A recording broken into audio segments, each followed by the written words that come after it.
25 ఏళ్ళు రెండూ సమానమే అయినా నాన్నెందుకో వెనకబడ్డాడు. ఇంట్లో జీతం తీసుకోకుండా అమ్మ, తన జీతం అంతా ఇంటికే ఖర్చు పెడుతూ నాన్న, ఇద్దరి శ్రమ సమానమే అయినా అమ్మ కంటే నాన్నెందుకో వెనకబడ్డాడు. ఏది కావాలి అంటే అది వడ్డీ పెడుతూ అమ్మ, ఏది కావాలంటే అది కొనిపెడుతూ నాన్న, ఇద్దరి ప్రేమ సమానమే అయినా అమ్మకొచ్చిన పేరు ముందు నాన్నెందుకో బాగా వెనకబడ్డాడు. ఫోన్లోనూ అమ్మ పేరే, దెబ్బ తగిలినప్పుడు అమ్మ అని పిలవడే, అవసరం వచ్చినప్పుడు తప్ప మిగతా అప్పుడు గుర్తురానందుకు నాన్న ఎప్పుడైనా బాధపడ్డా ఏమో.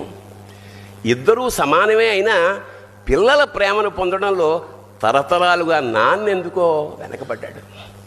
అమ్మకి మాకు బీరువా నిండా రంగురంగుల చీరలు బట్టలు, నాన్న బట్టలకు దండెం కూడా నిండదు. తనని తాను